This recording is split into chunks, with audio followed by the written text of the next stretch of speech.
कदानुभवता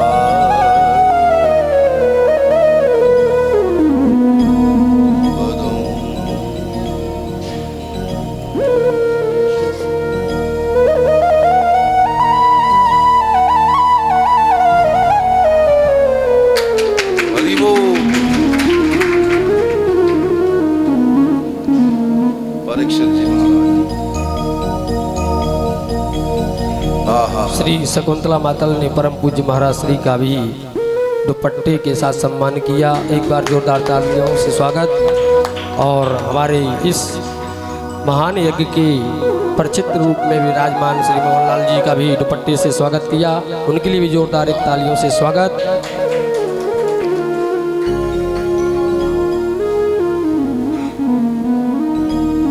जय श्री राधे। आजा आजा रे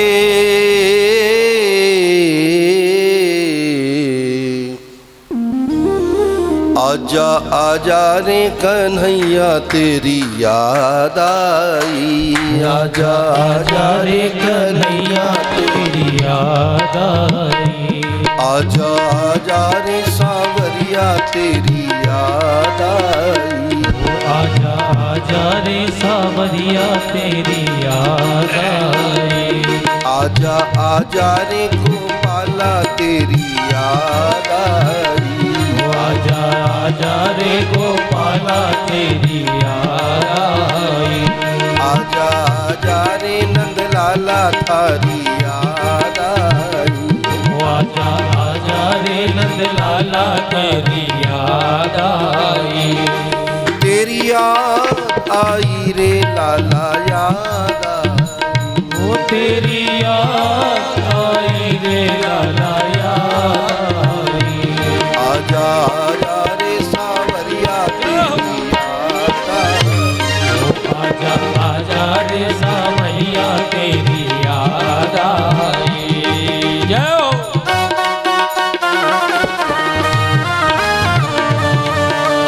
हरि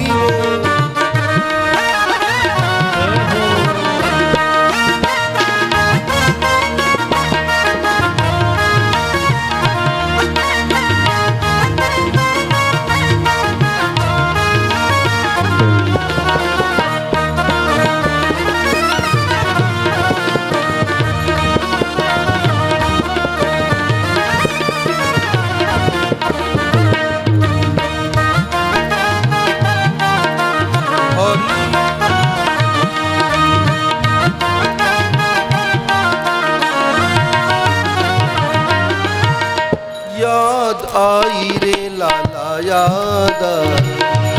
तेरी याद आई रे लाला याद आई। तेरी याद आई रे श्यामा याद आई। तेरी याद आई रे श्यामा याद आई। तेरी याद आई रे लाला याद आई। तेरी याद आई रे लाला याद आई। तेरी याद आई रे कान्हा याद आई। वो तेरी याद आई रे लाला याद आई। आजा आजा रे आजा आजा रे आजा आजा रे गोपाला तेरी याद आई। वो आजा आजा रे गोपाला तेरी याद आई। तेरी याद आई। तेरी याद आई। तेरी याद आई। तेरी याद आई। तेरी याद आई। हे गोपाला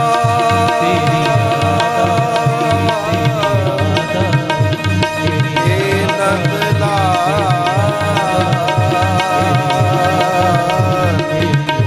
हे गोपाल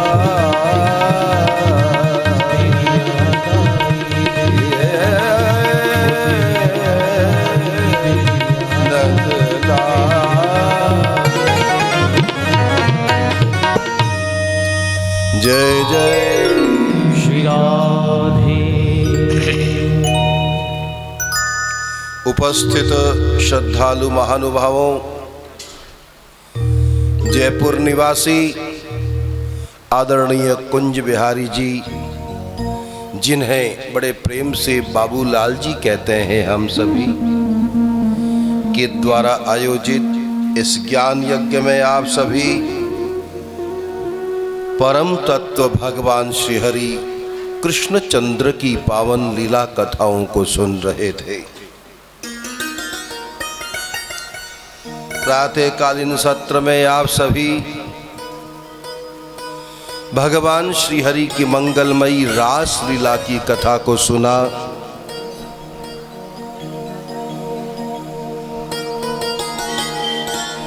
महाभागवत श्रीमान परीक्षित जी महाराज, जो कि इस ज्ञान यज्ञ के प्रधान श्रोता है,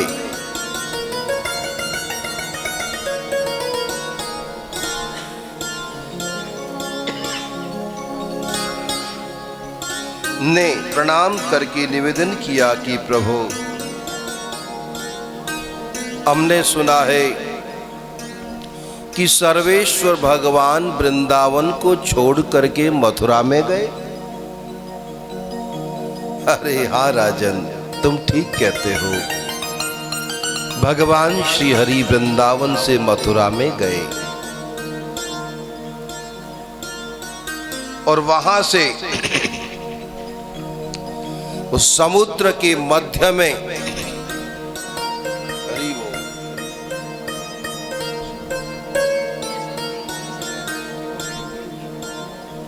अरे वाह अशोक जी,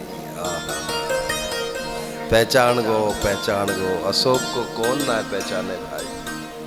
धन्यवाद, बहुत अच्छे, आसन ग्रहण करें।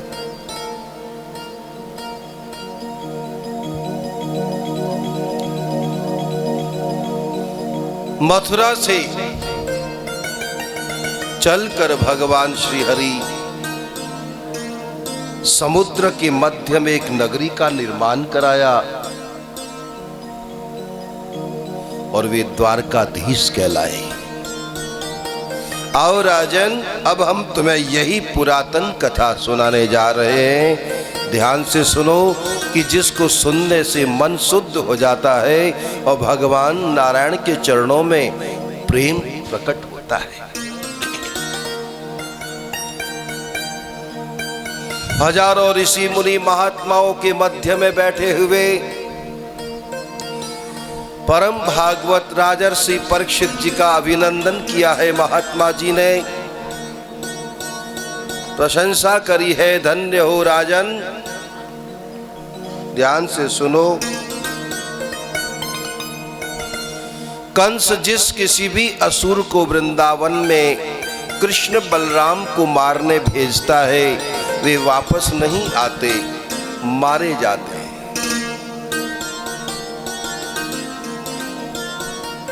कंस ने देखा, अरे मैं जिस किसी भी सेवक को भेजता हूं मारा जाता है, ऐसा भी क्या है भाई। तो चाणूर और मुष्टिक को उसने बुलाया और पंचायत करी, मंत्रणा करी, भाई क्या करें। तो चाणूर मुष्टिक बड़े पहलवान है कंस के, जिनके शरीर में 10,000 हाथियों का बल भरा है। एक ही घूंसे में धरती फोड़ दे, ऐसा प्रतिम बल है उनकी भुजाओं में। चाणूर ने कहा कि महाराज, अभी तक आपने सामान्य से योद्धाओं को भेजा है, हमारे जैसों को नहीं भेजा। मैं अगर पहुंच जाऊं तो चटनी बना के चाट जाऊं। तू जा भाई, तू जा। मैं वहां नहीं जाऊंगा। यहां पर अगर वो आ जाए तो जैसे ईमान दस्ता में अदरक कूटते हैं ना, ऐसे मैं कूट काट के बनाए के चाय में डाल दूंगा और चट कर जाऊंगा। यहां बुलाओ आप। तो कैसे बुलावे? बोले कि कृष्ण बलराम का चाचा है अक्रूर, उस अक्रूर को भेजो बुलाने। अरे बुला तो लूंगा, पर बिना कारण कैसे बुलाऊं? कोई काम तो हो। तो चाणूर ने समझाया कि महाराज आपके पास धनुष रखा हुआ है। बोले हाँ। धनुष यज्ञ का कार्यक्रम करो।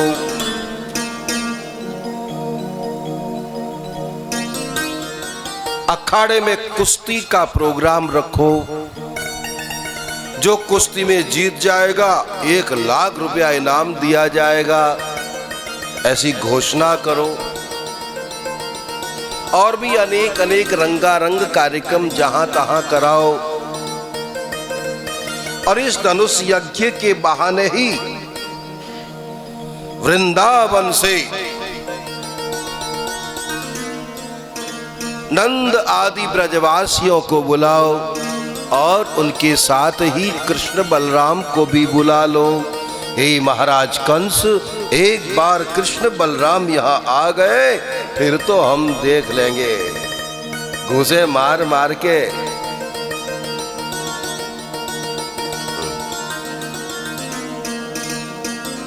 चबूतरा बना दे। ऐसे कंस को ये योजना अच्छी लगी। बोले कब बुलावे? अरे महाराज सुबह से शीघ्रम, अच्छे काम में देरी नहीं करनी चाहिए। अच्छा कार्य अगर निश्चय कर लो तो उसे जल्दी जल्दी पूरा करो, आगे पे मत छोड़ो, क्योंकि शुभ कार्य भगवान की कृपा से होता है। बड़े भाग्य से अच्छे कर्म होते हैं। हमें श्रीमान बाबूलाल जी की योजना बहुत अच्छी लगी। आपका संकल्प, आपके विचार, शकुंतला माता आपके विचार बहुत अच्छे लगे। कई विघ्न आए इस महामारी में, तो आप जानते ही हो 8 महीना कोई गया ही नहीं, लेकिन बाबूलाल जी की तैयारी 1 साल पहले से थी। पहले ही 1 लाख रुपया देके वो कांच मंदिर बुक कर लिया था। बाद में ये घटना घटी तो जयपुर में, फिर वहाँ भी वो 144 वाला वो हो गया, लॉकडाउन भी लग गया। तो बोले नहीं, चाहे कितने ही विघ्न क्यों न आ जाए, ये अधिक मास में कार्यक्रम तो होना ही होना है। चाहे मैं अकेला हूँ पर ये भागवत कथा हो। क्या बात है, बहुत अच्छे। शुभ कार्य करने को विचार आवे तुरंत कर लो, देरी मत करो, आगे पे मत छोड़ो। करना है तो करना है। शीघ्रम। बोले महाराज परसों ही धनुष यज्ञ का कार्यक्रम शुरू कर दो, 2 दिन तक चलाओ। सबको बुलाओ, ब्रजवासियों को भी बुलाओ, कृष्ण बलदेव को भी बुलाओ। और यहाँ आने के बाद कृष्ण बलदेव को ऊपर पहुंचाने का काम हमारा। कंस गया अक्रूर जी के यहाँ। अक्रूर ने देखा, अरे भाई आज मेरे घर में महाराज कंस। वो तो थर थर दूजने लग गया। अरे बोले महाराज आप, मैं बुला लिया होता। बोले नहीं, प्राइवेट काम है भाई। प्राइवेट बात है। बोले हाँ। बोले अक्रूर परसों से यहाँ धनुष यज्ञ का कार्यक्रम रखा है मैंने, तुम अभी जाओ वृंदावन में नंद आदि ब्रजवासियों को निमंत्रण करो, और कृष्ण बलदेव को तो तुम अपने ही साथ में ले आओ। आज ही जाओ और कल अपने साथ में ले आओ, परसों से प्रोग्राम शुरू। बोले ठीक। अक्रूर ने विचार किया कि अरे ये धनुष यज्ञ तो क्या करेगा, ये कृष्ण बलदेव को मारना चाहता है। अब नहीं जाऊंगा तो ये मुझे मार डालेगा, और जाऊंगा तो कम से कम भगवान के दर्शन तो हो ही जाएंगे। तो क्यों नहीं मैं वृंदावन जाऊं। जो आज्ञा महाराज, अभी जाता हूं। जाऊं नहीं? अरे जाओ नहीं, मेरा रथ ले जा। मेरे रथ में कृष्ण बलराम को बैठा के ले आ। जाओ, रात्रि विश्राम करो और कल सवेरे ही निकल जाओ वहां से। ठीक है महाराज। भोजराज महाबली कंस का रथ लिए भगवान कृष्ण बलदेव के चाचा श्री अक्रूर जी महाराज मथुरा से वृंदावन आए। सायंकाल के वक्त वो वृंदावन पहुंचे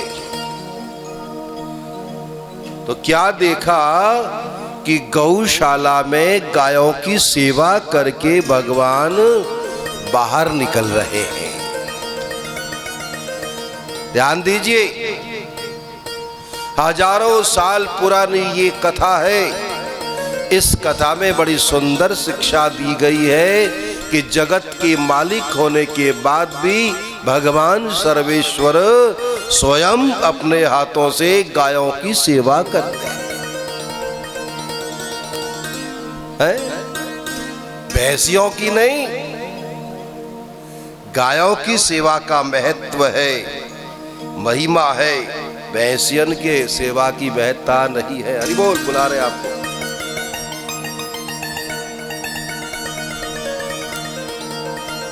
सर्वेश्वर भगवान स्वयं गायों की सेवा करते हैं।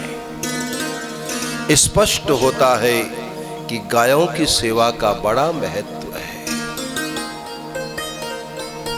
इस ज्ञान यज्ञ में आदरणीय श्री सुदेवी जी ये माता विराजमान हैं। ओहो, इनके गुरुजी बड़ी उम्र है उनकी, और उनके वहाँ कम से कम 5-7 हजार गायें हैं, और ज्यादा होंगी मालूम नहीं मुझे। कितनी गायें भाई साहब? 5-7 हजार गायें हैं, और ऐसी वृद्ध अवस्था में गायों की सेवा करती हैं। हाय हाय हाय, बलिहारी बलिहारी। और ये माता खुद गायों की सेवा के लिए इधर उधर भ्रमण करती हैं, कथा सत्संग करती हैं। गायों के लिए जो भी धनराशि एकत्रित होती है अपने गुरुजी के वहां दे देती है, और वे गायों की सेवा में लगाते हैं। ऐसे जो गायों की सेवा में तत्पर है, ऐसे पुण्यात्माओं को बारंबार प्रणाम। बुद्धिमान व्यक्ति को चाहिए कि ऐसे भक्तों का आदर करें, और ऐसे भक्तों को गायों की सेवा के लिए धन अवश्य दान दें। गायों के लिए दिया गया धन अक्षय दान माना गया है। अपने लिए तुम कितना खर्च कर देते हैं, लेकिन गौ माता के लिए दिया गया अमर दान कहलाता है, अक्षय हो जाता है। ऐसी गौ माता की सेवा जगदीश्वर भगवान स्वयं करते हैं। बाहर निकल के आए तो देखा कि सामने से बड़ा ही सुंदर चमचमाता हुआ रथ आ रहा है। बलराम ने कहा, कन्हैया बड़ा सुंदर रथ आ रहा है भाई, कौन है ये? और नजदीक जब आए तो बलराम जी पहचान गए, अरे लाला ये तो अपने चाचा है, अक्रूर। अक्रूर जी। भगवान ने आवाज लगे, अरे चाचा जी चाचा जी। जो ही भगवान ने चाचा चाचा कहा, अक्रूर जी गदगद हो गए। अरे रथ को रोका, कूद पड़े, दौड़े दौड़े भगवान के श्री चरणों में साष्टांग गिर गए। प्रभु प्रभु प्रभु प्रभु, आपने मुझे चाचा कहा, धन्य हो गया। भक्तवत्सल भगवान श्री हरि ने पैरों में गिरे अपने चाचा श्री को उठाया और छाती से लगा लिया। स्वागत है चाचा जी। आहा, बलदेव ने भी प्रणाम करके आहा उन्हें हृदय से लगाया है। बड़े प्रेम से मिल बैठ कर पैदल ही पैदल अपने महल में ले आए। आहा, स्वागत सत्कार किया है प्रभु ने, चरणों को धोया है। आय हाय, मक्खनिया लस्सी बनाए के पिलाई है। चाचा जी पहले ये मक्खन मिश्रित दही की लस्सी पी के चाचा की सारी थकान दूर रह गई भैया।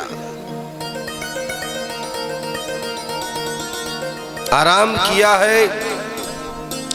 अब भगवान बोले चाचा जी बताओ आप अकस्मात कैसे आए? क्योंकि बिना कारण के आप लोग कहीं नहीं आते हो जाते हो, अवश्य ही कोई कारण है।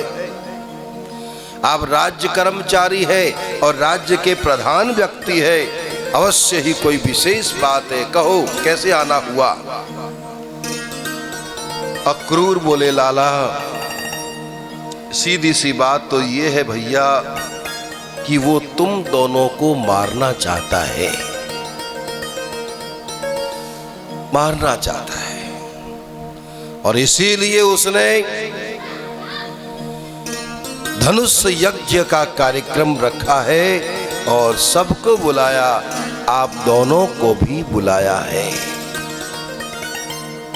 भगवान बोले चाचा जी वो हमें मारना नहीं चाहता है, वो हमारे हाथों अब मरना चाहता है, इसीलिए हमें बुला रहा है।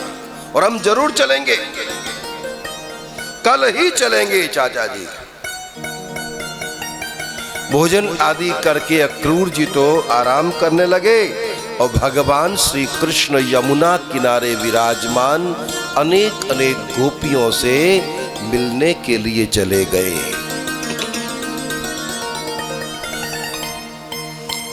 रात्रि भर भगवान श्री कृष्ण, श्री राधा रानी, श्री ललिता, श्री विशाखा जी, रंग देवी, सुदेवी, चित्रा, इंदुलेखा, तुंगभद्रा, तुंगविद्या, हेतु, श्री हरिप्रिया जी, चंपकलता आदि चित्रा जी, इन सब से वो बातें करते हैं। निवेदन किया है कि हे श्री राधे, संसार में मेरा आगमन केवल वृंदावन वासियों को सुख देना ही नहीं है, ब्रजवासियों को खुश करने के लिए ही मेरा इस ब्रज में अवतरण नहीं हुआ है। इस दुनिया में जहां तहां अनेक अनेक मेरे भक्त बैठे हुए हैं, संत बैठे हुए हैं, मेरी प्रतीक्षा, मेरा इंतजार कर रहे हैं, उन सबको दर्शन देना है और इसके लिए मुझे यहां से जाना होगा। आप आज्ञा दें, दुख न माने, आंसू न बहावें, मुझे ज्यादा याद न करें, बस मुझे जाने की आज्ञा अवश्य दें। हे श्री राधे, जीवों के कल्याण के लिए अब मुझे यहाँ से आगे जाना होगा। बड़े बड़े दुष्ट आतताई आतंकवादी दुनिया में पड़े हैं, उन पापियों का अंत करना बहुत जरूरी है, वे मेरे भक्तों को बड़ा कष्ट दे रहे हैं। हे श्री राधे, अब मुझे यहाँ से जाने की आज्ञा दो। राधा रानी सब समझ गई, प्रणाम करके बोली प्रभु आप लीलाधारी हैं, लीला करने आए हैं, आप अपनी लीला करो प्रभु, आपका कल्याण हो। आप जहां भी रहो सुख से रहो, खुश रहो, हमारी तो यही कामना है। आप सबके हो, हमारे ही नहीं, आप तो सबके, प्राणी मात्र के हो। जो भी कोई आपसे प्रेम करता है आप तो उसके हो। हमें ऐसा लगता है कि ये हमारे हैं, ये हमारे ही है, ऐसी बात नहीं है, भगवान तो सबके हैं। जितना प्रेम वो अपने परम प्रिय भक्त प्रहलाद से करते हैं, उससे भी कहीं ज्यादा प्रेम आपसे भी करते हैं। ऐसी पात्रता होनी चाहिए। अवश्य ही आप सबके हो हे गोविंद। जाओ।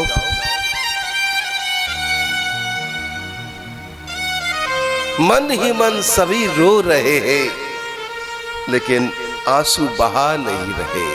आय हाय, भगवान चले गए, लेकिन वे ललिता, विशाखा आदि गोपियां रात भर कृष्ण चिंतन करते रही। हाय हाय, अब हम किसे देखेंगे, अब हम किससे बातें करेंगी। अब प्यारे श्याम सुंदर यहां नहीं आएंगे।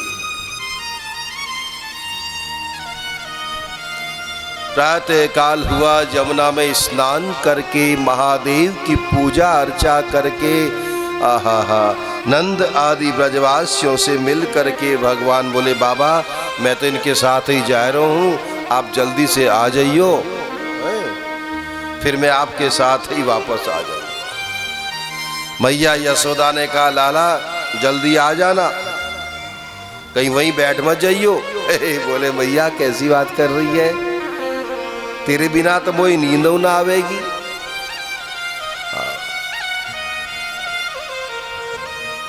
कृष्ण बलराम अक्रूर जी के साथ ही रथ में विराजमान हो गए। यही रथ आगे बढ़ा कि चारों ओर से दौड़ी दौड़ी अनेकों गोपियों ने रथ के आगे खड़ी हो गई, रथ को घेर लिया।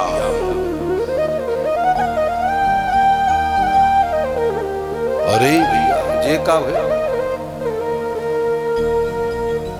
कोई रथ के आगे खड़ी हो गई तो कोई रथ के आगे लेट गई। अरे अक्रूर, रथ को ले जाना है तो ले जाओ, पर हमारे ऊपर से ले जाओ, हमारे जीते जी हमारे प्राण प्यारे को नहीं ले जा सकते हो। कोई कोई गोपियां कहती है कि अरे इसका नाम अक्रूर किसने रख दिया है, इसका नाम अक्रूर किसने रखा। हरि बोल। अरे इसका नाम अक्रूर किसने रख दिया भाई, ये तो बड़ा क्रूर है। आज हमारे प्राण प्यारे श्याम सुंदर को हमारी आंखों के सामने लिए जा रहा है, बड़ा क्रूर है ये। इसका नाम अक्रूर झूठा। अरे पकड़ लो इस अक्रूर को, बांध लो रस्सियों से। देखो कितना प्रेम करती है गोपियां भगवान से। हाय हाय हाय।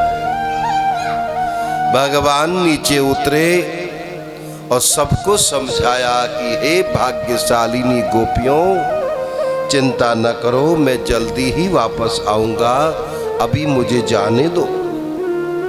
बहुत समझाने के बाद वे गोपियां वहां से हटी, रास्ता दिया। भगवान रथ में विराजमान हुए, अक्रूर जी रथ को लेकर के आगे बढ़े।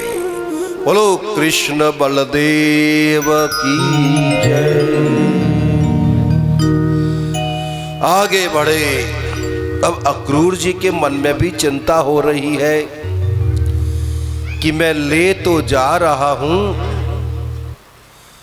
क्या करूं। कंस बड़ा दुष्ट है, कहीं इन बच्चों को मार न देवे।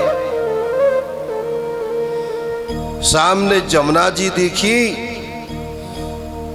मन ही मन बड़े परेशान थे बेचारे। तो यमुना दिखी तो बोले, लाला तुम यहीं बैठो, मैं स्नान करके आ रहा हूं। भैया बड़ी थकान है रही आज। थकान तो भैया होती ही है, जब मन ही मन कुछ परेशानियां होती है तो बड़ी भारी थकान हो जाती है। आदमी काम करने से तो कम थकता है, मन ही मन कोई परेशानी होती है ना तो ज्यादा थक जाता है। लाला तुम बैठ भैया, मैं थोड़ा परेशान हो गया, स्नान करके आए रहो। कपड़े उतारे और अक्रूर जी जमुना जी में उतर गए। जमुना जी में डुबकी लगाई तो क्या देखा कि श्री कृष्ण बलराम जो रथ में बैठे हैं वे कृष्ण बलराम जमुना जी के भीतर भी बैठे हैं। अरे बड़ा विचित्र दर्शन हुआ। श्री कृष्ण बलदेव जो रथ में विराजमान है वो पानी के भीतर भी बैठे हैं। ऐसा दर्शन। बाहर निकल के आए तो क्या देखा कि कृष्ण बलदेव तो रथ में भी बैठे हैं। अरे रथ में बैठे हैं तो पानी के अंदर कैसे आ गए? फिर डुबकी लगाई तो देखा कि पानी के अंदर भी बैठे हैं।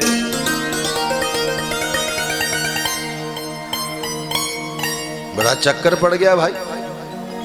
और अब की बार डुबकी लगाई तो क्रूर ने क्या देखा, एक बहुत बड़ा शेष नाग है।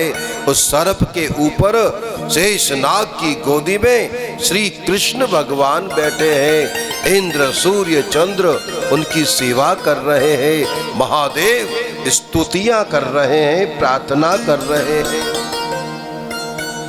ऐसा दर्शन देखा तो अक्रूर जी समझ गए कि अरे अरे अरे मैं अकारण ही परेशान हो रहा हूँ। एक कंस नहीं हजारों कंस आ जावे तब भी कृष्ण बलदेव का बाल बांका नहीं कर सकते हैं। अब वो भय रहित हो गए, निर्भीक हुए, बड़ी प्रसन्नता से वस्त्र धारण किए हैं और रथ में बैठे। भगवान मुस्कुराए, बोले चाचा जी जब आप नदी में जा रहे थे तो बड़े परेशान लग रहे, अब बड़े प्रसन्न लग रहे हो, ऐसा क्या देख लिया आपने चाचा जी? अक्रूर जी समझ गए, बोले प्रभु मैं सब जानता हूं, आप सर्वांतर्यामी हैं, आपकी लीला अपार है प्रभु। मैं समझ गया कि अब एक कंस नहीं लाखों कंस भी आ जाए तो आपका बाल बांका नहीं कर सकते। आपने ऐसा सुंदर रूप दिखाया है, मैं धन्य हो गया प्रभु। तो बंधुओं, अक्रूर जी को जमुना जी के भीतर जिस स्थान पर भगवान ने दर्शन दिया था उस स्थान का नाम हो गया अक्रूर घाट। अब आप कहेंगे कि अक्रूर घाट कहां पर है भाई? तो यहां से 2 किलोमीटर दूर है, मात्र 2 ही किलोमीटर। कुंदन की मम्मी 2 ही किलोमीटर है भाई। इच्छा हो तो कल दर्शन करिया अक्रूर घाट। और हमारे जे ब्रजवासी तो ऐसे है भैया, अक्रूर घाट को तो नाम ही आज सुनो दिखेगा। भैंसिया गैया बकरिया यही देखा इन्होंने। पूछ लो अक्रूर घाट गए हो तो। भद्रौड़ मंदिर तो देखा है वो ऊंचे टीले पे, पर ऊपर कोई ना गया। ऐसा ये अक्रूर घाट सूर्य ग्रहण चंद्र ग्रहण के दिन जैसे कुरुक्षेत्र में स्नान करने से पुण्य मिलता है, ऐसे ही उससे ज्यादा अक्रूर घाट में स्नान करने से पुण्य प्राप्त होता है। ऐसी अक्रूर घाट की महिमा है। भगवान का नाम अक्रूर बिहारी जी हो गया और उस स्थान का नाम अक्रूर घाट हो गया। अभी अभी शकुंतला माता जी आपको 84 कोस ब्रज की महिमा सुना रही थी। तो बंधुओं, ये सारे के सारे दर्शन 84 कोस की यात्रा में मिलते हैं, होते हैं। इसलिए प्राय मैं कहता रहता हूं कि भैया मनुष्य का शरीर मिला है तो जीवन में एक बार 84 कोस की यात्रा जरूर कर लो रे भाई।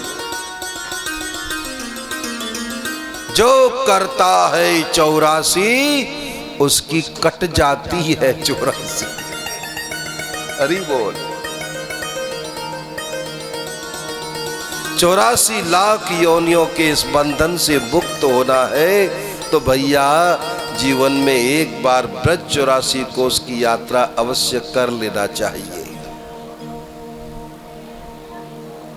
मैंने कई बार यहाँ के ब्रजवासियों से कहा, अरे चलो रे 84 कोस की यात्रा कर लो। हे महाराज, कहाँ यात्रा करें, हमारे तो गोबर उठाने वाला कोई है ही नहीं, गैयान की भैंसियान की सेवा को करेगो। ले भैया,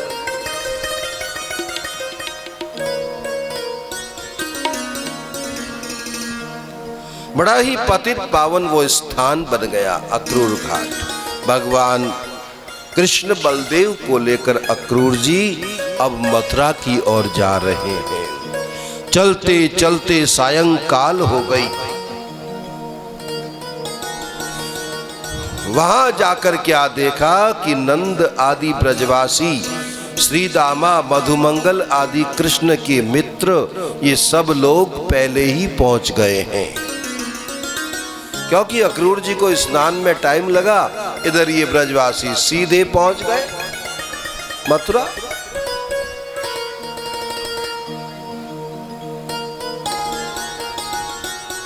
नंद आदि ब्रजवासियों को जब देखा तो कृष्ण बलदेव बड़े प्रसन्न हुए। बोले, बाबा मैया ने माखन तो भेजो ही होएगो। बोले, हाँ लाला, और छकड़ा गाड़ी में माखन एक बड़े बर्तन में भर रो है, हाँ जितनी इच्छा हो खाई ले। बोले, बाबा अभी तो ना है, अभी तो मेरी इच्छा है रही है। देखो भाई उजी तो है बहुत, अभी अंधेरा तो भयो ना है, तो एक काम करियावे। बोले, क्या करेगो, अभी तो 5 बजे बाबा। ऐसो है, हम थोड़ा मथुरा में घूमियावे। मथुरा के बाजार बड़े प्रसिद्ध है, चौक बाजार और कौन से बाजार है भाई, है? बटुआ बाजार, मंगल बाजार, बुद्ध बाजार है, या बाजार, और घाटू बहुत है, बंगाली घाट, स्वामी घाट, विश्राम घाट, अस्कुंडा घाट, गणेश घाट, बड़े घाट है भाई। तो बाबा अभी तो 5 बजे, हमने एक बात घूमी आवे। अरे घूमिया पर सूदो जाइयो, सूदो। बाबा जानते हैं कि ये कन्हैया बड़ा टेढ़ा मेढ़ा है, कहीं मारा पीटी ना कर दे भाई संतराम से, सूदो जाइयो रे। बोलो, हाउ बाबा चिंता मत करो, दादा संग में है। अरे दादा भी तेरे को देख के आधा हो जाता है। कृष्ण बलदेव अपने मित्रों को साथ लिए मथुरा के प्रमुख बाजारों में होते हुए आगे बढ़े। अब उनके मित्रों ने कहा कि लाला कन्हैया, लिखा है कन्हैया भैया, हम है ब्रजवासी, गांव में रहने वाले हैं, और ये है मथुरा नगरी, मथुरा शहर है ये। बोले, हाँ। अब मथुरा शहर में आए हैं तो देख, शहर जैसे कपड़ा मिल जाते तो अच्छा रहता। हमारे तो कपड़ा देख ले, इंडिया गेट की तरह खुला हुआ है भाई, ये कपड़े है कोई, जिधर तो देखो खुला ही पड़ा है। एक धोती नीचे लपेट लई, एक ऊपर लपेट लई, है गए हम तो भैया सिंगार। अरे लाला ने एक बढ़िया सिले सिलाए चमचमाते भाई कपड़े होए। देखो ये किशनगढ़ वाले कैसे बढ़िया कपड़े पहन के आए भाई। देखो अशोक जी की ड्रेस देखो, ओए होए होए होए, अमावस्या की रात की तरह इनकी बनियान है।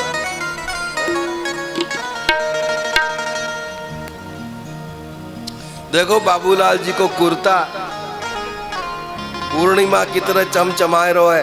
अरे लाला ने एक बढ़िया से कपड़े दिलवा दे भाई।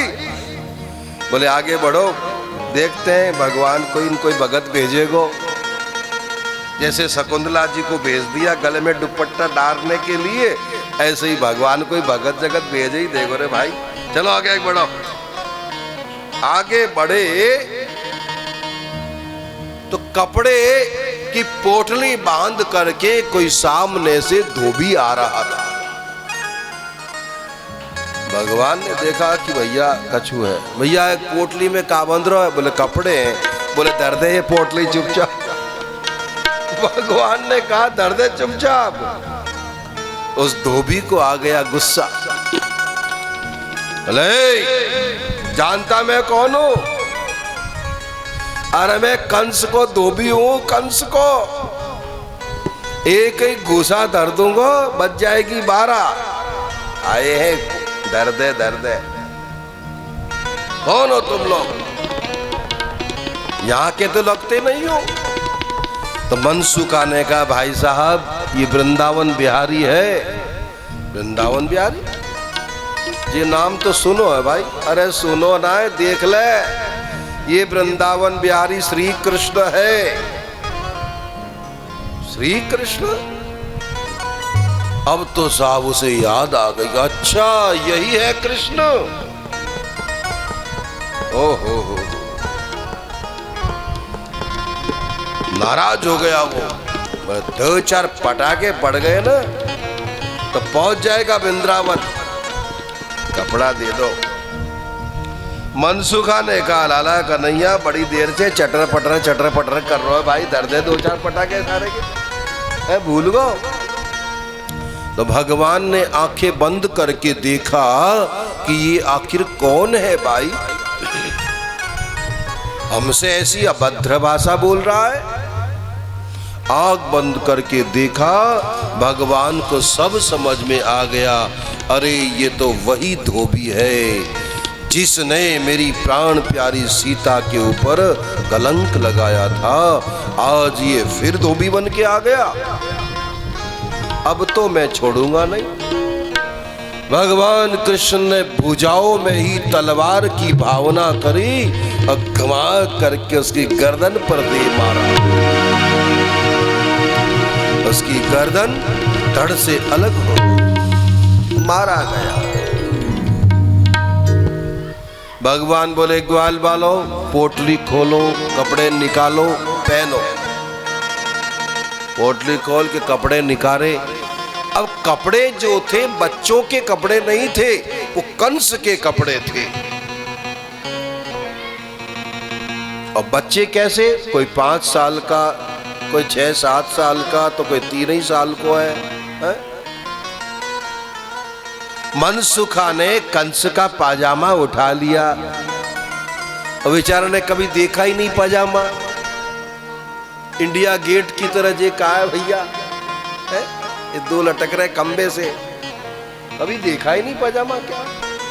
एक ही पैर में मनसुखा पूरा फिट हो गया, दूसरा तो सूंड की तरह लटक ही रहा था।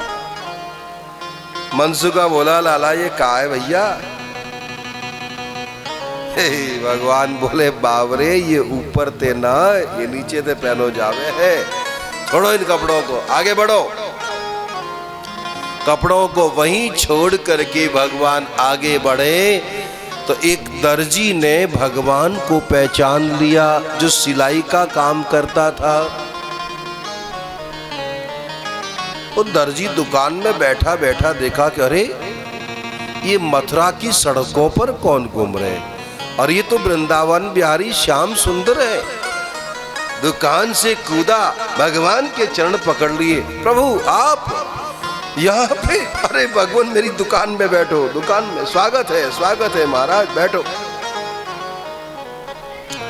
जो ही लक्ष्मीपति भगवान उसकी दुकान पर बैठे कि ग्राहकों की लाइन लग गई। वहां कई दिनों से काम धंधा ठप हो रहा था, भगवान के बैठते ही ग्राहक आने लग गए, क्योंकि वो लक्ष्मीपति है। कई लोगों का ऐसा प्रताप होता है कि वे लोग किसी के वहां चले जाते हैं तो वहां धन आना शुरू हो जाता है, उनका काम शुरू हो जाता है। कई ऐसे महात्मा लोग किसी भक्त की दुकान पर जाते हैं तो उनके जाते ही ग्राहक आने शुरू हो जाते हैं। ऐसा किसी किसी का प्रताप होता है। नारायण विराजमान हुए तो ग्राहकों की लाइन लग गई। भाई साहब जल्दी से नाप लो, कुर्ता सिलना है।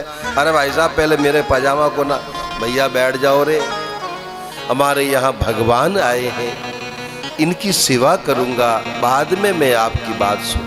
बैठ जाओ। सर्वेश्वर भगवान की सेवा करी उसने। बोले प्रभु क्या आज्ञा है? भगवान बोले भैया हमारे इन ग्वाल बालों के सिले सिलाए कपड़े दे दो,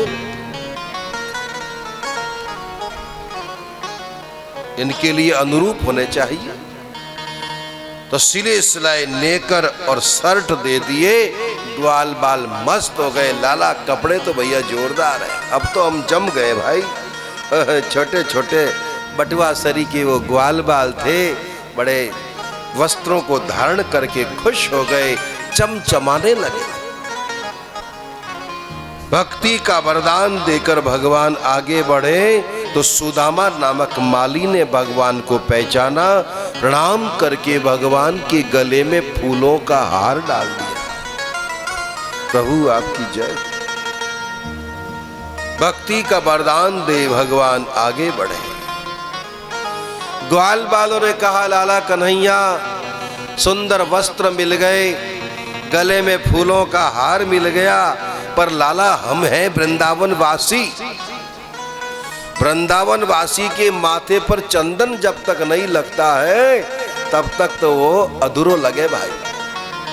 और इसीलिए बाबूलाल जी पहले ही चंदन का टीका लगाते हैं। जो बैठ गया उसको चंदन पहले लगा ले। जानते हैं ना भाई ये वृंदावन वासी है। हम कभी कभी जयपुर आपके घर जाते हैं तो जाते ही चंदन लगाना शुरू हो जाता है। चंदन, चरणामृत और इत्र और गले में माला। ये देखो शिष्ट आचार। ये ब्रजवासी लोग हैं। ब्रजवासियों को तो फूलों का हार, इत्र और चंदन प्रिय है। तो आपके वहां जाते ही इत्र सेवा शुरू हो जाए।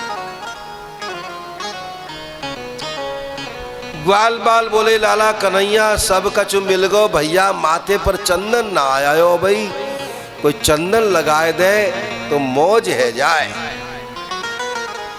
भगवान बोले चिंता न करो, आगे बढ़ो आगे बढ़ो। आगे बढ़े। शरीर के 3 अंगों से एक कुबड़ी, जिसको लोग कुब्जा कहते थे, उदासी कुब्जा सामने से चंदन से भरा कटोरा लेकर के आ रही थी। वो कुबड़ी बड़ी दुखी थी बेचारी। सब लोग कुबड़ी कुबड़ी करके उसे परेशान करते, चिढ़ाते थे, लेकिन भगवान किसी का दिल नहीं दुखाते हैं। मथुरावासी लोग कुबड़ी कहते हैं, त्रिवक्रा कहते हैं, कुब्जा कुब्जा कह करके बेचारी को दुखी करते हैं। लेकिन भक्त वत्सल भगवान किसी को दुखी करने के लिए नहीं आते। भगवान तो सुखी करने के लिए संसार में आते हैं। आहा, कभी भी किसी का दिल नहीं दुखाना चाहिए। यही सबसे बड़ी सेवा है। हो सके तो किसी को अपनी वाणी से मीठा बोल करके सुखी करें, अपनी क्रियाकलापों से खुश करें, वस्त्र आदि देकर के उन्हें खुश संतुष्ट करें, सेवा करें। यही सबसे बड़ी सेवा है। भगवान श्री हरि किसी का दिल नहीं दुखाते। सो उन्होंने देखा कि ये जो सामने आ रही है बड़ी परेशान है बेचारी, बड़ी दुखी है, क्यों नहीं आज इसको सुखी किया जाए। सो भगवान ने क्या कहा? क्या कहा भगवान ने? अरे ओ सुंदरी, हाँ हाँ, आप ही को कह रहा हूं भाई। उसने माथा ऊंचा करके देखा, प्रभु आप मुझे पुकार रहे? हाँ देवी, आप ही को कह रहा हूं।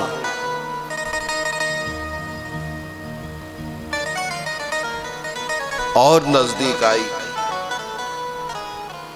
बोले भगवान क्या आज्ञा है? भगवान बोले सुंदरी कौन हो तुम और ये तुम्हारे हाथ पे क्या है? उस दासी ने प्रणाम करके कहा, प्रभु मैं भोजराज महाबली कंस की दासी हूं। शरीर के 3 अंगों से टेढ़ी हूं तो लोग मुझे त्रिवक्रा या कुबड़ी कहते हैं। मेरे हाथ से घिसा गया चंदन महाराज कंस को प्रिय है, सो उनकी सेवा में ये चंदन लेके जा रही हूं। भगवान बोले अब ये चंदन उस दुष्ट की सेवा में नहीं, हमारे इन मित्रों की सेवा में समर्पित कर दो, तुम्हारा कल्याण होगा देवी। अब तो कुब्जा प्रसन्न हो गई। सभी ग्वाल बालों के माथे चंदन चित्रित किया, महाबली बलराम के माथे चंदन लगाया और भगवान कृष्ण के माथे पर चंदन लगाया। बड़े प्रसन्न हो गए ठाकुर जी। मधुमंगल ने कहा, कन्हैया सबको तुमने कुछ न कुछ दिया है, इसको भी दे दे भैया कछु। भगवान बोले आओ देवी। जगदीश्वर भगवान नारायण ने कृपा करी, अपना दाया हाथ उसके पीठ पर रखा, अपना बाया हाथ उसकी ठोड़ी के नीचे लगाया और जोर से लगाया झटका कि उसकी कमर सीधी सट है गई। इसके साथ ही वो सुंदरी बन गई। जैसा भगवान ने कहा सुंदरी, आहा, उसे प्रभु ने सुंदरी बना दिया। ऐसे सत्यम शिवम सुंदरम भगवान को बारंबार प्रणाम करते। बोलो भक्तवत्सल भगवान की। देवताओं ने फूलों की वर्षा करी, जय हो जय हो जय हो। अब तो कुब्जा धन्य हो गई। बोले प्रभु अब मैं संसार की सेवा में नहीं, केवल आपकी सेवा में जीवन बिताऊंगी, आप मेरे घर चलो। भगवान बोले अभी नहीं, एक दिन तुम्हारे घर जरूर आऊंगा, जाओ इंतजार करो कुब्जा। अब कुब्जा अपने घर में रहती है और भगवान का भजन कीर्तन करती है। भगवान श्री आगे बढ़े, जहां धनुष रखा हुआ था वहां जा पहुंचे। लोगों के रोकने पर भी भगवान नहीं रुके, धनुष को उठाया, देखते ही देखते 2 टुकड़े कर दिए। जिस किसी ने भी विरोध किया, धनुष का टुकड़ा एक बलराम ने लिया, दूसरा कृष्ण ने लिया, सबको मार मार के भगाया। किसी का हाथ टूट गया, किसी का पैर टूट गया, कोई मर गया तो कोई बच गया। जो बच गया वो दौड़ा दौड़ा कंस के पास आया। बोले महाराज महाराज गजब हो गया। क्या? अरे धनुष टूट गया।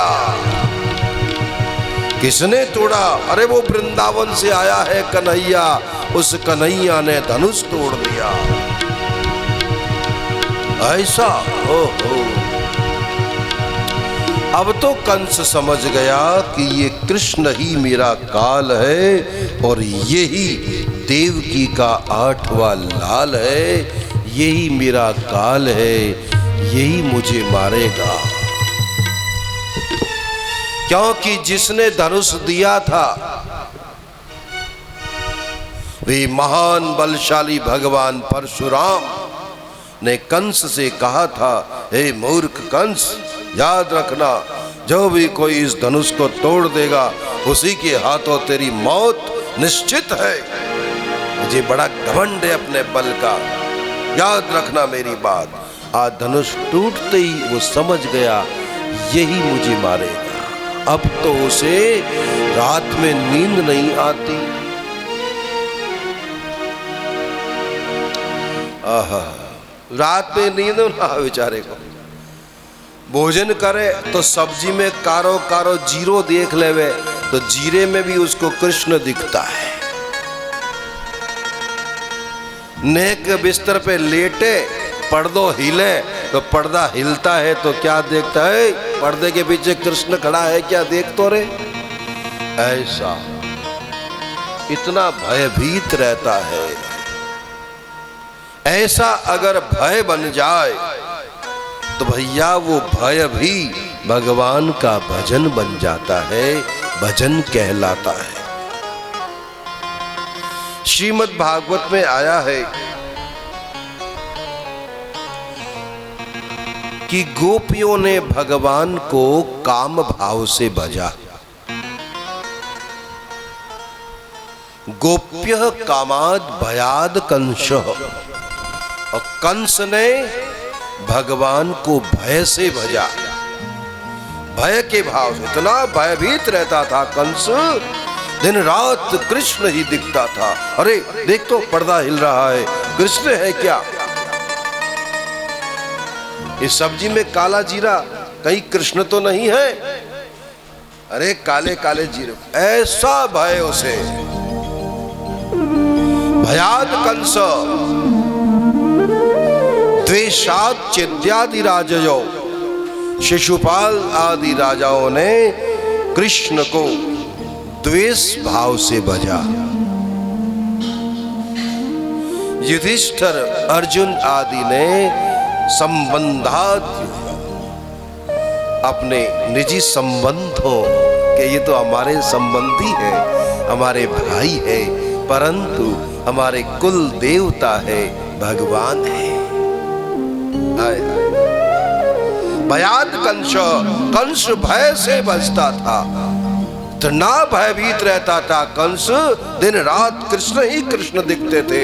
न सो पाता, न बैठ पाता, न खा पाता है, न पी पाता है, दिन रात कृष्ण ही कृष्ण।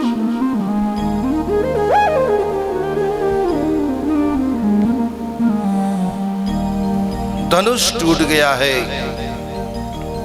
अब भगवान जो है विचार करते, अरे भाई रात हो गई, चलो बाबा नाराज हो जाएंगे। तो ग्वाल बाल कृष्ण बलदेव सब वहीं पर आ गए जहाँ नंद आदि ब्रजवासी यमुना किनारे विश्राम कर रहे थे।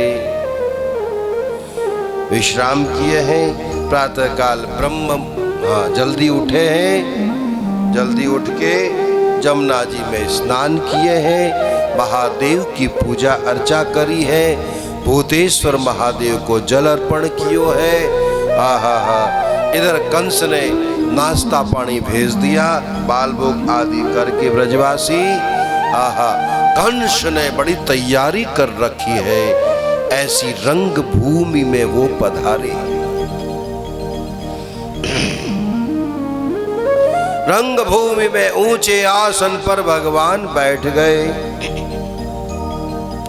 अखाड़े में चाणूर मुष्टिक आदि पहलवान खड़े हैं। उन चाणूर मुष्टिक आदि पहलवानों ने भगवान को ललकारा, अरे ओ ग्वाल बालो, तुम यहाँ ऊंचे आसन पर बैठने आए हो कि कंस का मनोरंजन करने आए हो? आ जाओ अखाड़े में, दो दो हाथ कर लो हमसे।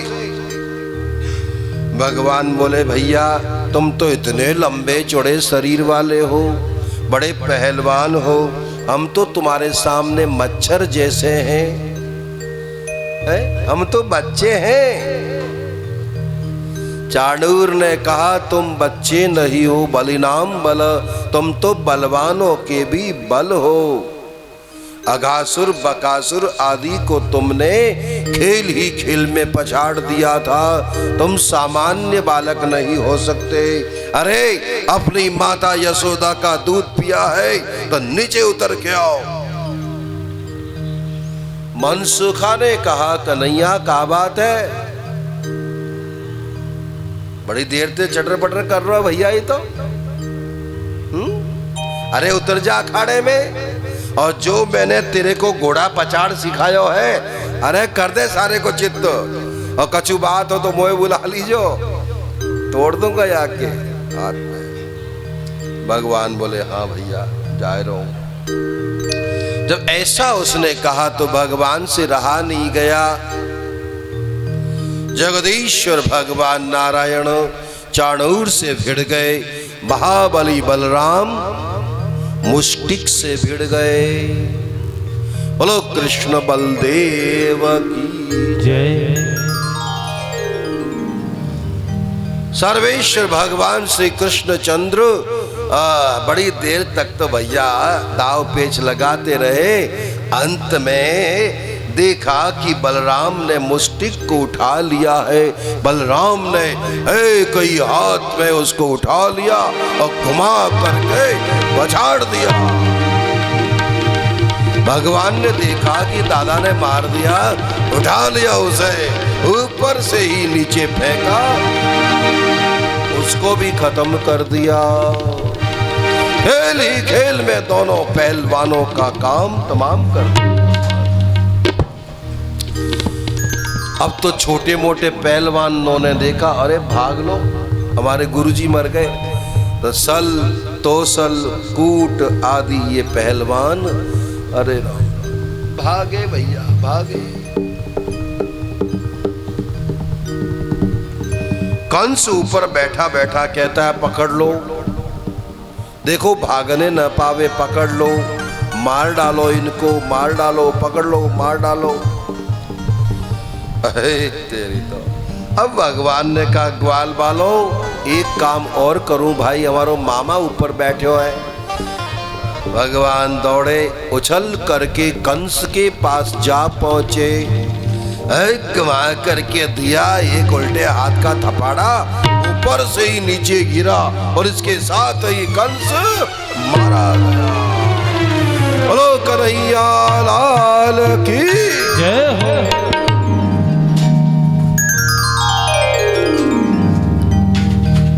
सारा संसार जिससे डरता था, ऐसा महाबली कंस खेल ही खेल में मारा गया। आए हाय, सर्वशक्तिमान भगवान श्री हरि से भला संसार में कौन जीत सकता है। अनंत शक्ति सामर्थ्यशाली है प्रभु, सहज में ही उस दुष्ट का अंत कर दिया। बोली बांके बिहारी लाल की। अरे भैया जब कंस मारा गया तो सारा खेल ही खत्म हो गया। जहां था मेला लगा हुआ था, मेला ठंडा पड़ गया और ये महाराज कंस मारे गए। भागो भागो भैया भागे। जिस किसी ने भी सुना कि कंस मारा गया है, जो कंस के डर से दूर रहता था, अब वो भी वापस मथुरा में आ गया और रहने लगा। कंस की दाह संस्कार आदि क्रियाएं जो करनी होती है, वो दाह संस्कार आदि कार्य संपन्न किए। भगवान ने स्नान आदि करके जेल में गए। कंस का जो जेल था, उस जेल में उनके नाना उग्रसेन और माता पिता देवकी वसुदेव थे। भगवान ने उन्हें बाहर निकाला, उनका बंधन खोला, स्नान आदि करा के सुंदर वस्त्र आभूषण धारण कराए। उसी समय सबके सामने ही उग्रसेन को पुनः राजा बना करके बैठा दिया। अवश्य ही उग्रसेन राजा बने, परंतु सभी लोग भगवान कृष्ण को ही राजा मानते हैं। अवश्य ही मथुराधीश उग्रसेन है, लेकिन सभी कोई कृष्ण को ही मथुराधीश मानते हैं। बोलिए मथुराधीश की जय। बड़े आराम से समय बीत रहा है। एक दिन बीत गया, दूसरे दिन नंद बाबा ने कहा लाला ओ कृष्ण, अब अपने घर वृंदावन चलो भाई, ये अपना घर थोड़ा ही है, चलो। तो भगवान बोले बाबा क्षमा करें, बाबा अब हम तुम्हारे साथ नहीं चलेंगे। बोले क्यों? क्योंकि मैं आपका बेटा नहीं हूं, मेरा बेटा नहीं है। क्या कह रहा है कन्हैया? अरे बाबा मैं तो वसुदेव और देवकी को बेटा हूं, आपने तो मुझे पाल पोस कर बड़ा किया है, मैं ऋणी हूं बाबा, परंतु मेरा जन्म तो देवकी वसुदेव के यहां हुआ है। अरे तू मजाक तो नहीं कर रहा है कहीं? बोले ना बाबा, आज मैं आपसे मजाक नहीं कर रहा। नंद बाबा ने देखा कि ये कन्हैया तो यो ही झूठ बोलता है, इसका काम ही झूठ बोलने का, जब देखो तो झूठ ही बोलता रहता है, क्यों परेशान कर रहा है रे? चलो मैं वसुदेव से पूछूंगा, क्योंकि वसुदेव कभी झूठ नहीं बोलता है। वसुदेव के पास आए, नंद बाबा ने पूछा वसुदेव कृष्ण क्या कह रहा है, वो तुम्हारा बेटा है? बोले हाँ बाबा, ये कृष्ण मेरा ही बेटा है, मैं ही इसे आपके वहां महल में ले गया था, आपके यहाँ कन्या हुई थी, उस कन्या को मैं यहाँ ले आया, अपने बेटे कन्हैया को वहां छोड़ आया। ये कृष्ण मेरा ही बेटा है बाबा, आपने पाल पोस के बड़ा किया, बड़ी कृपा करी बाबा, मैं आपको आभारी हूं, परंतु ये लाला मेरो ही है। अच्छा ठीक है भैया,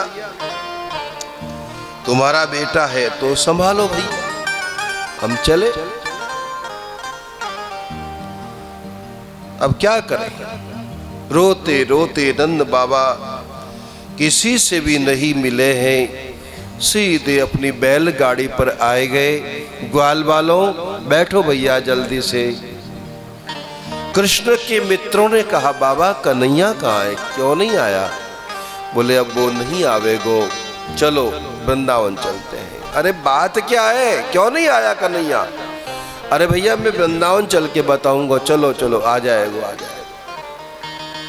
बहुत दुखी है नंद बाबा, बड़े शीघ्र ही वो वृंदावन आए। बैलगाड़ी आई है तो यशोदा ने देखा कि मेरो लाला आएगो, आरती तैयार करके लाई। ओहो, एक एक करके सब उतर के आए गए। यशोदा ने देखा कि कन्हैया नहीं आया। अरे मेहर, मेरो लाला कहाँ है? तो नंद बाबा रो पड़े, यशोदा तेरो लाला होवे तब तो आवे, वो तेरो लाला थोड़े ही है, वो तो देवकी को लाला है यशोदा। क्या? अरे क्यों झूठ बोलते हो? बैलगाड़ी में बैठा होगा। तो गाड़ी में जाकर के देखा, नहीं देखा। आरती नीचे गिर पड़ी, माता यशोदा धड़ाम से नीचे गिर गई और बेहोश हो गई। ऐसे थे वो ब्रजवासी। अवश्य ही इन लोगों ने भगवान से बड़ा प्रेम किया था।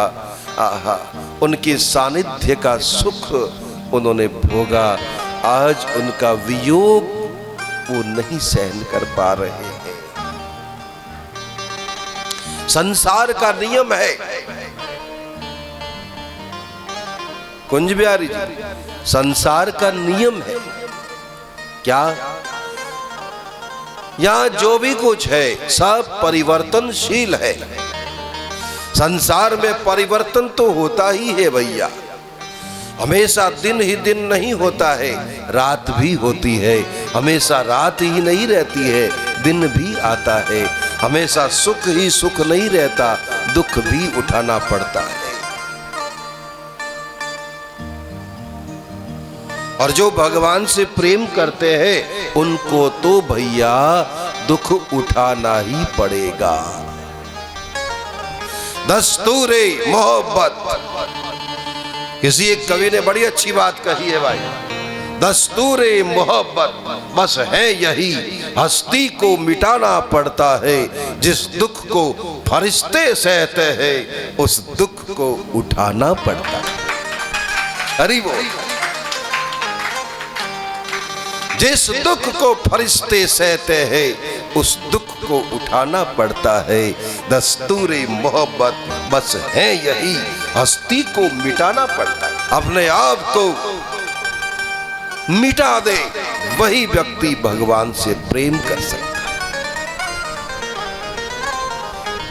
भगवान का प्रेम बड़ा दुर्लभ है।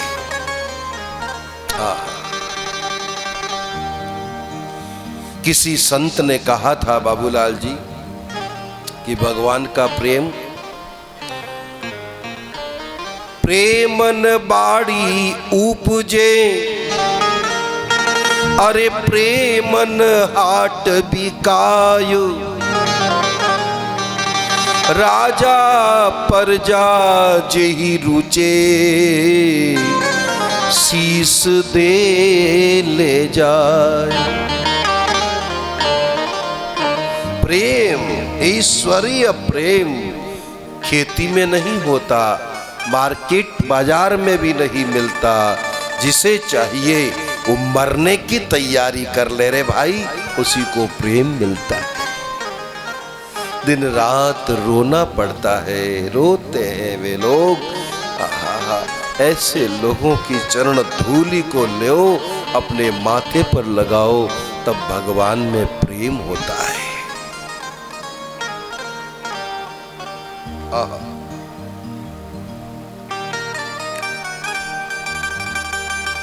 बोलिए भक्तवत्सल भगवान। ऐसे दीवाने थे वे लोग, कृष्ण नहीं आया है ऐसा देखा, माँ यशोदा बेहोश हो गई, मूर्छित। दास दासियों ने उठाया, माता को महल में सुलाया। अब तो बेचारे वृंदावन वासी दिन और रात रोते हैं।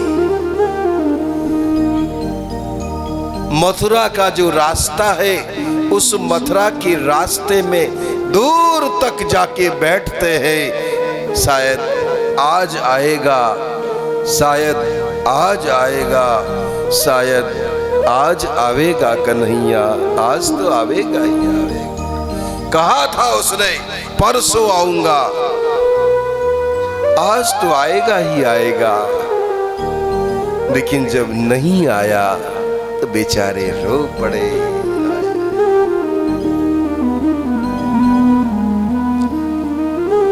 स्वामी नंददास जी ने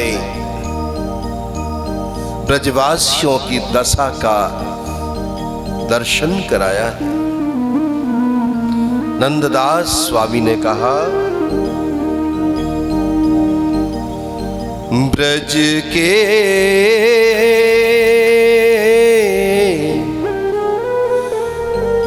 विरही लोग बिचारे,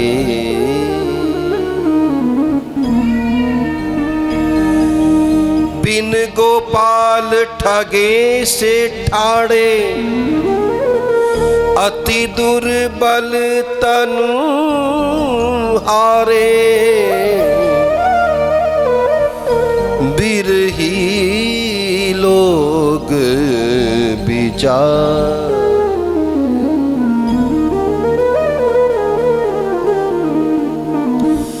अरे ये मथुरा काजर की रेखा,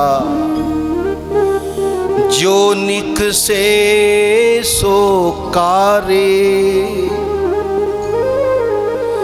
नंददास स्वामी बिनु ऐसे, चंद्र बिना जो तारे, विरही लोग बिचारे।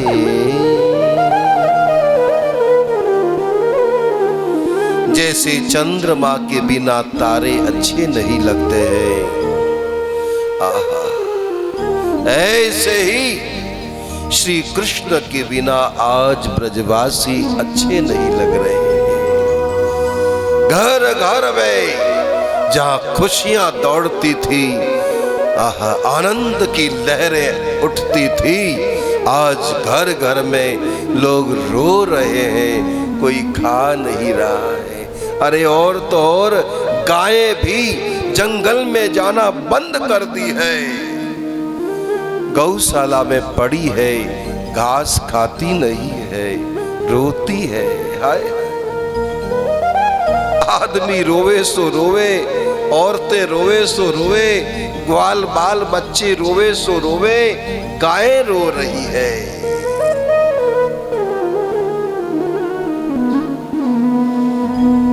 राधे।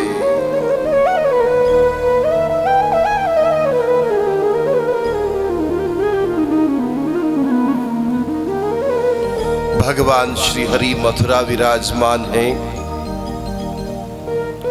वसुदेव जी ने अपने दोनों बच्चों को उज्जैन भेजा पढ़ाई करने के लिए। संदीपन ऋषि के वहां आए, विद्या अध्ययन किया। उसी अध्ययन काल में उन्होंने एक सुदामा नामक ब्राह्मण को अपना मित्र बनाया।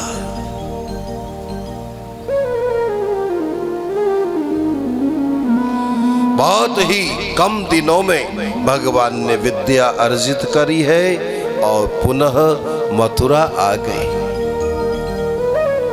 भगवान महात्मा सुखदेव जी कहते हैं, परीक्षित, कंस की 2 पत्नियां थी, अस्ति और प्राप्ति।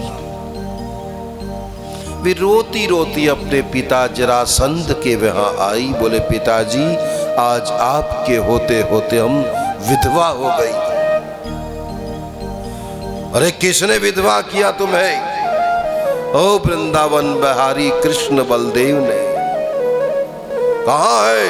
अरे इस समय मथुरा का राजा बन के बैठे हैं। अच्छा, आज ही जाता हूं, संपूर्ण मथुरा नगरी को उखाड़ के जमुना जी में डुबा दूंगा। नहीं छोड़ूंगा उन चोटे को, उस ग्वाल बाले को। बड़ी भारी सेना लेकर के महान बलशाली जरासंध मगध देश से मथुरापुरी में आया और रातों रात मथुरा को घेर लिया। सवेरे कुछ चौकीदार दौड़े दौड़े, सेवक दौड़े भगवान के पास आए। बोले, प्रभु, मगध राज जरासंध ने मथुरा को घेर लिया है, वो युद्ध के लिए तैयार है। अच्छा, युद्ध के लिए आया है? अरे वाह, ये तो अच्छी बात। भगवान ने कहा, दादा, बहुत माखन खायो, बहुत नाचा कूदी कर लई, अब अपने हथियार उठाओ। महाबली बलराम ने अपने हल और मूषल को याद किया, आए गए हाथ में। आसमान से एक सुंदर रथ नीचे उतरा, दोनों भाई रथ में विराजमान हो गए हैं। महाबली बलराम, बड़ा अच्छा तरीका है लड़ने का। खड़े खड़े हल को लंबा करते हैं और सैकड़ों सैनिकों को खींचते हैं, ऊपर से मूसल से ठोकते हैं। खत्म। घंटे 2 घंटे में मैदान खाली। पकड़ लिया जरासंध को, एक घूसा मारा, बेचारा अधमरा हो गया। वो तो जान बचाई, भागा वहां से, हार गया। बड़ा लज्जित हुआ जरासंध। उसने देखा कि अरे अब मैं घर जाके क्या करूंगा, लोग क्या कहेंगे, हार गया हार गया, इन बच्चों ने मुझे हरा दिया। जंगल में गया और महादेव को प्रसन्न करने के लिए तपस्या करने लगा। इतने में ही उसके मित्र आ गए। बोले, जरासंध क्या कर रहे हो? तपस्या? अब तपस्या का टाइम गया है। अरे घबराओ नहीं, हम आपके साथ हैं। आज तुम हार गए तो क्या हुआ, कल तुम जरूर जीतोगे। बड़ी भारी सेना तैयार करके फिर से जरासंध मथुरा आया। महाबली बलराम ने फिर से हल मूसड़ से सबको मारा और जरासंध को मार मार के मुक्का तोड़ दूंगा सारे को। भगवान ने कहा दादा अभी मत मारो, भाग जा यहां से। बलराम ने कहा कृष्ण क्यों नहीं मारने देते हो? बोले दादा अभी मत मारो, अभी अगर तुम मार दोगे तो दुनिया में बहुत सारे पापी पड़े हैं, उन्हें मारने के लिए हमको वहां जाना पड़ेगा।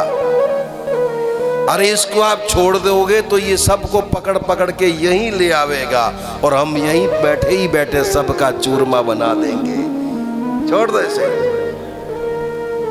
तो ऐसे एक बार नहीं 17 बार जरासंध बड़ी सेना लेकर के आया। भगवान ने सबको मारा, छोड़ दिया उसे।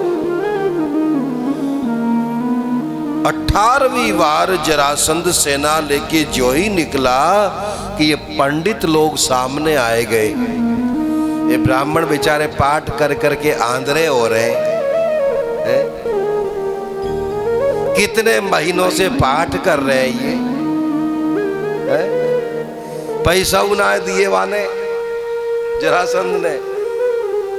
अब की बार जरासंध बाहर निकला तो ब्राह्मणों ने घेर लिया। बोले राजन बहुत दिन हो गए महाराज, दक्षिणा तो दे दो, घर में नेक सामान लेके जानो है, आटा दाल चावल खत्म हो गए, पैसा कछु दे दो।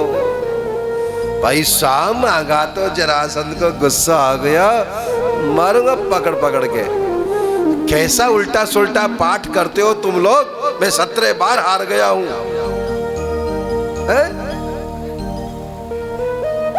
17 बार हार गया मैं, और अब की बार अगर मैं हार गया तो सबको ऊपर भेज दूंगा। आए हैं पैसा मांगने, और अगर मैं जीत गया तो मालो माल कर दूंगा। हरि बोल।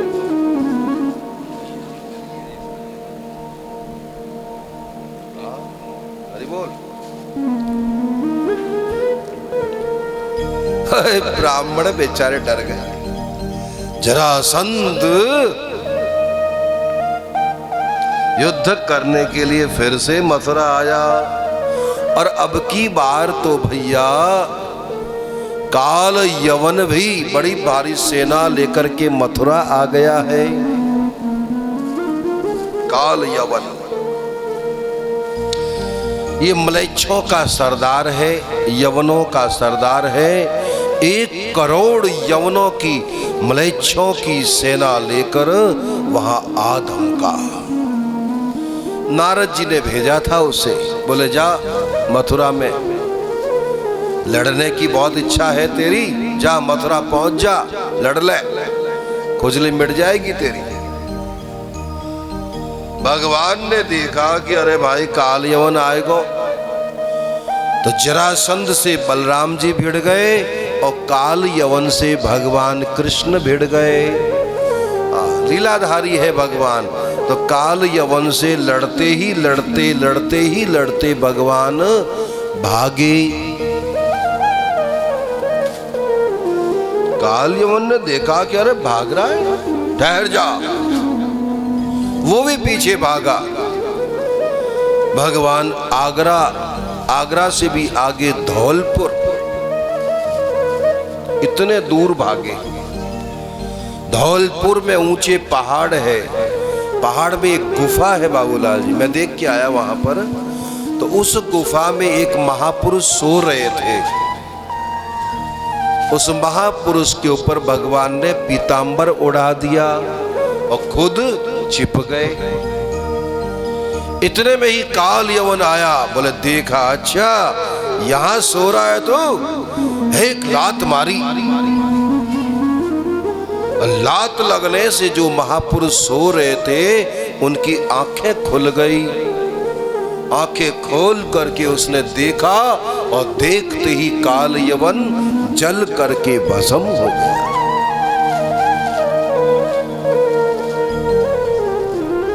भगवान बाहर आए, उस महापुरुष को दर्शन दिया, भक्ति का वरदान देकर भगवान वापस